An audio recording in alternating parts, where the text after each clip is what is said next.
नमस्कार विद्यार्थी मित्रांनो.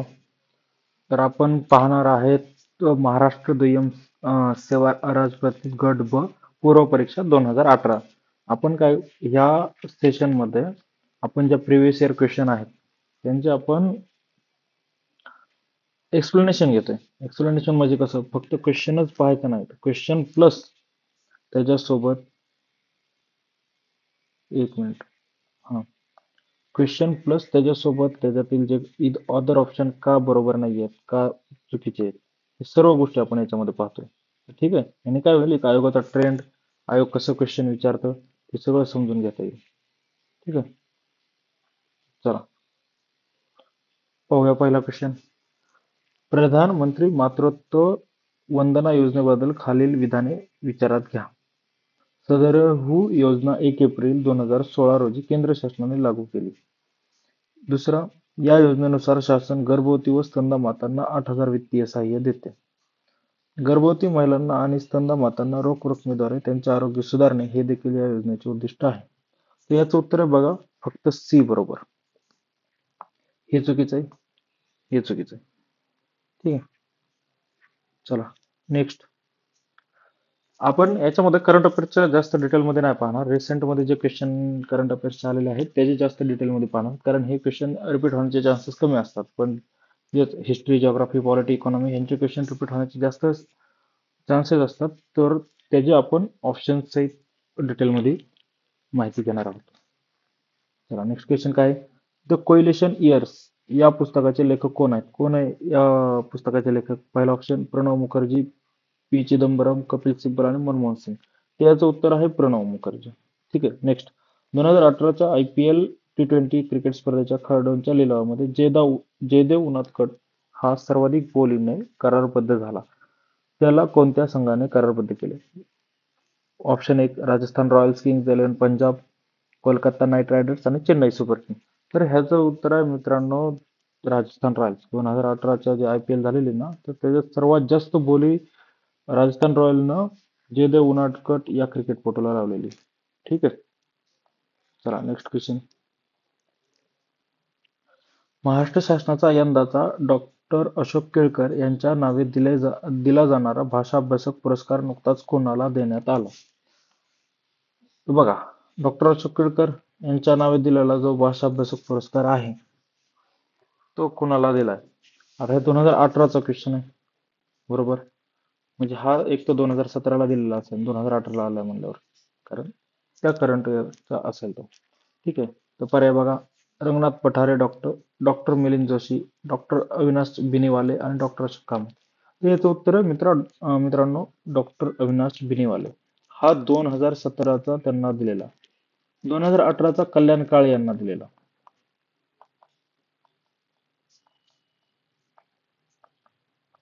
ठीक आहे. आणि त्याच्यानंतर डायरेक्ट 2022लाच हा पुरस्कार वितरित केलाय. तो दिलाय मराठी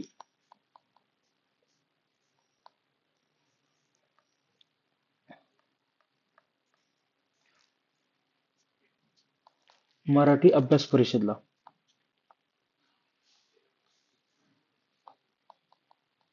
ठीक आहे. एवढं लक्षात ठेवा, त्याच्यानंतर हा पुरस्कार नाही दिलेला. बघा नेक्स्ट क्वेश्चन. भारत सरकारच्या पर्यटन मंत्रालयाच्या विविध पुढाकारापैकी पुढे दिलेल्या पुढाकारांच्या पर्यायापैकी चुकीचा पर्याय निवडा. कोणता आहे ते सांगा म्हटलं. चुकीचा पर्याय, प्रसाद. प्रसिद्ध तीर्थक्षेत्रांच्या इथे भाविकांना निशुल्क अन्न वितरण घेतलंय का पर्यटन मंत्रालयानं? नाही. हृदय, भारताच्या वारसा असणाऱ्या शहरांचे जतन आणि नवजीवन घडवणे, बरोबर आहे. पर्यटन मंत्र्यांनी ह्याचा पुढाकार घेतला.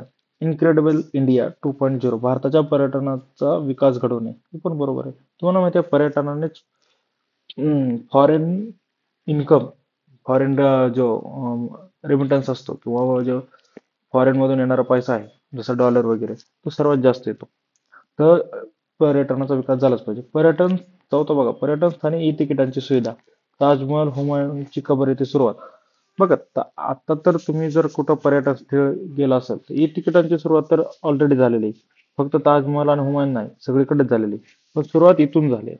ठीक आहे. तर ह्याचं उत्तर आहे कोणतं चुकीचं आहे? पहिलं, प्रसाद तीर्थक्षेत्रांच्या येथे भाविकांना निशुल्क अन्न वितरण असं काही नाहीये.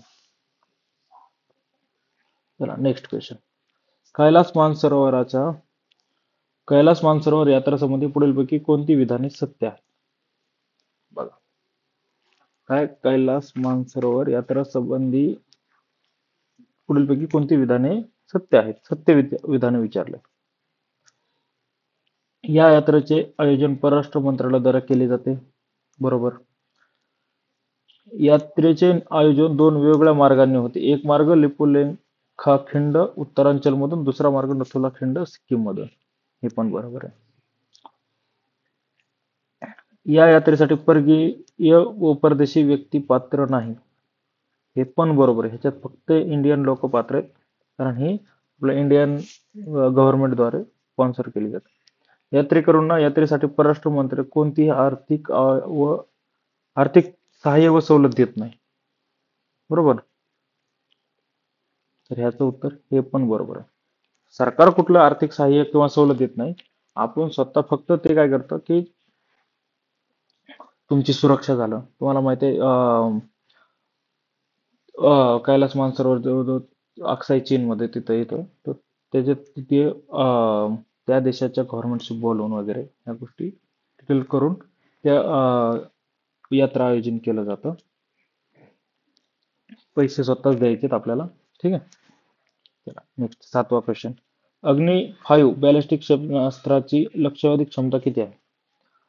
पहिला आहे 5 ते 5000 5000 ते 5500 किलोमीटर, 3500 किलोमीटर, 7500 किलोमीटर आणि 10500 किलोमीटर. असं क्वेश्चन आलं शक्यतो असं रेंज मध्ये दिलेलं उत्तरच शक्यतो बरं असतं. बरोबर असतं. 5000 ते 5500 किलोमीटर. एक्झॅक्ट 3500 किलोमीटर असं थोडं थोडं कमी जास्त होऊ शकतं. जसं हवेचा त्याच्यावर इफेक्ट असतो, एन्व्हायरमेंटचा इफेक्ट असतो, किंवा त्याला उंचीवर किती जायचं काय, ह्याच्यानुसार ती रेंज थोडीशी कमी जास्त होऊ शकते म्हणून. आणि ह्याचं उत्तर तसं तर तुम्ही करंट अफेअर्स मध्ये बघितलं तर एकच आहे, 5000 ते 5500.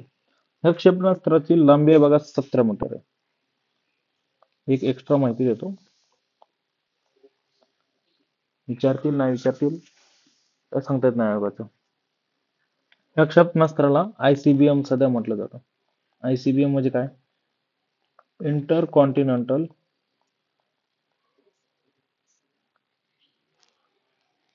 Ballistic missile.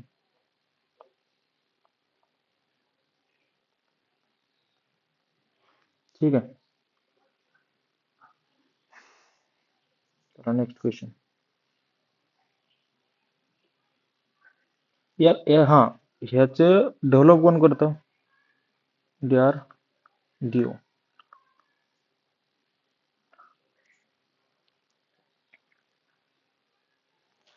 मी टू हे सोशल मीडियावरील अभियान कशाच्या संबंधित आहे?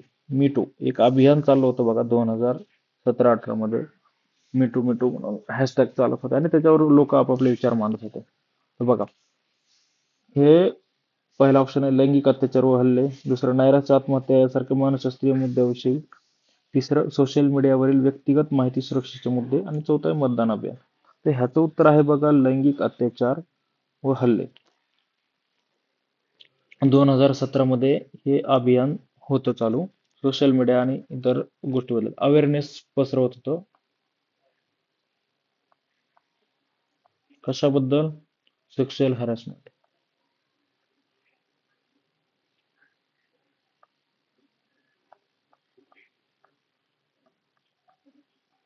ठीक आहे. चला नेक्स्ट, जोड्या लावा. 9वा क्वेश्चन आहे करंट अफेअर्सचा. नाही, करंट अफेअरचा नाही, मध्येच त्यांनी टाकला क्वेश्चन. ठीक आहे. बघा, जोड्या लावा. काय दिलंय? गाव शहर दिलेत आणि पुढे प्रकल्प दिलाय. पवनी तालुका, चिचपल्ली, नवेगाव, नागपूर, आणि इकडं नागझिरा प्रकल्प, गोसी खुर्द, माझी मेट्रो आणि बांबू संशोधन. आता आपल्याला माहिती आहे माझी मेट्रो ही कुठे आहे? नागपूरमध्ये. जोडून टाका. डी ला 3 कुठे आहे? इथंच आहे आणि इथं एक. तर मग दुसरा आणि चौथा गेला निघून. ठीक आहे. आता नवेगाव, चिचपल्ली आणि पवनी तालुका, तुम्हाला याच्यापैकी काय माहिती आहे? नवेगावला काय आहे? नागझिरा व्याघ्र प्रकल्प. हा कुठे कडे आहे? गोंदियामध्ये, हे सर्वांना माहिती आहे. ठीक आहे, मग आता सी ला एक बघा, कुठे सी ला एक? इथं पण नाही, फक्त इथं आहे. म्हणजे ह्याचं उत्तर काय आलं? ए. असं आन्सर काढायचं. आपल्याला सर्व ऑप्शन माहिती नसले तर असं काढायचा प्रयत्न करायचा. येला काय येणार? पवनी तालुका, गोसी खुर्द आणि चिचपल्लीला बांबू संशोधन केंद्र. हे कुठे आहे बांबू संशोधन केंद्र? हे चंद्रपूरमध्ये आहे. गोसी खुर्द कुठे आहे? भंडारा. आणि माझी मेट्रो तर नागपूरला आहेच. ठीक आहे.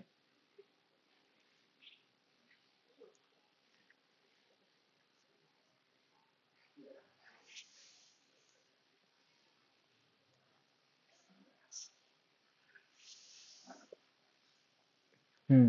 हे बघा मध्येच त्यांनी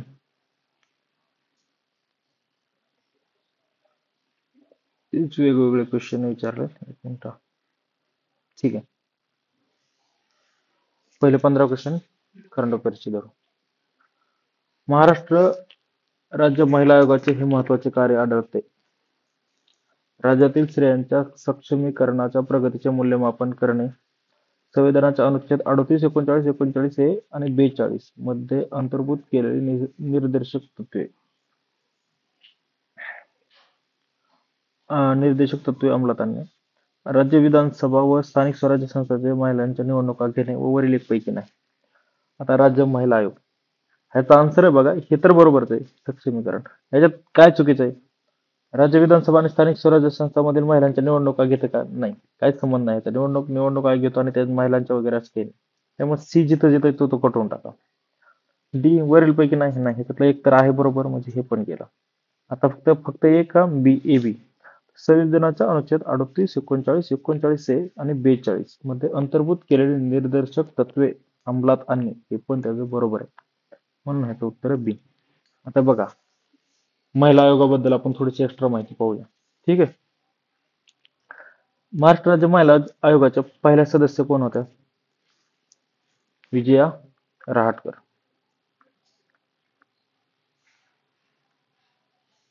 आत्ताच्या कोण आहेत?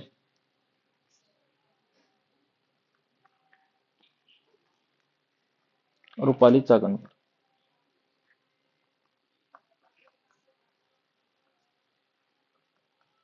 या सध्याच्या महिला आयोगाच्या सदस्य आहेत. ठीक आहे. महिला आयोगाची स्थापना कधी झाली कडे? स्थापना झाली 25 जानेवारी 1993 ला. ठीक आहे. आता ह्या विजया रहाटकर ह्या सध्या कुठल्या ह्याच्या सदस्य आहेत? तर त्या राष्ट्रीय महिला आयोग आहे ना, त्याच्या सदस्य आहेत. ठीक आहे. 2024 मध्ये त्यांची नियुक्ती झाली. अजून काय याच्याबद्दल पाहण्यासारखं आहे का? ठीक आहे. काय असेल तर तुम्ही कमेंट मध्ये लिहून सांगा मला, मी नेक्स्ट लेक्चर मध्ये ऍड करत जाईल. Next question. अवनी चतुर्वेदी यांनी एकटीने लढाऊ विमान उडवणारी पहिली भारतीय महिला होण्याचा मान नुकताच मिळवला. यावेळी कोणते लढाऊ विमान चालवले?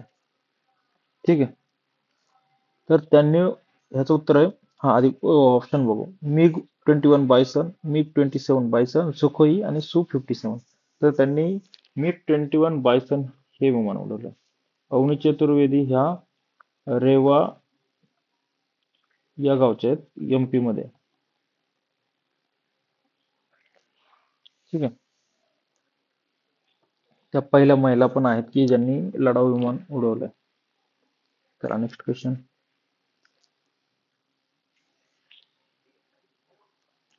दारिद्र्य रेषेखालील श्रेणीतील ज्येष्ठ नागरिकांना भौतिक साधने आणि सहाय्यक साधने उपलब्ध करून देण्यासाठी केंद्र शासनाने कोणती योजना सुरू केली? पहिला, दीनदयाल वयश्री योजना, राष्ट्रीय वयश्री योजना, प्रधानमंत्री वयश्री योजना आणि अटल वयश्री योजना. तर याचं उत्तर आहे राष्ट्रीय वयश्री योजना. ठीक आहे. चला next question. New world wealth या संस्थेच्या अहवालानुसार मुंबई हे जगातील सर्वाधिक श्रीमंत शहरांच्या यादीमध्ये पहिल्या 15 मध्ये आहे. मुंबई नंतर कोणत्या शहराचा क्रमांक लागतो?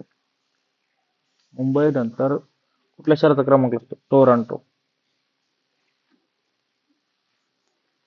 कोणत्या राज्याने गरोदर स्त्रिया आणि नवजात बालकांच्या कल्याणाकरता राज्यामध्ये केसीआर किट योजना सुरू केली? आता केसीआर हा पक्ष कुठल्या राज्यातला आहे बाबा? तुम्हाला तर माहिती आहे केसीआर हा तेलंगणा राज्यातला पक्ष आहे. ते सत्तेत पण होते. काय त्यांचं नाव होतं बघा, ते तुम्ही कमेंट मध्ये सांगा. जे बी आहे. नुकत्याच निधन पावलेल्या मानवाधिकार कार्यकर्ता अस्मा जहांगीर ह्या कोणत्या देशाच्या नागरिक होत्या? तर अस्मा जहांगीर ह्या पाकिस्तान या देशाच्या नागरिक होत्या. त्या लाहोरमध्ये राहत होत्या. ठीक आहे.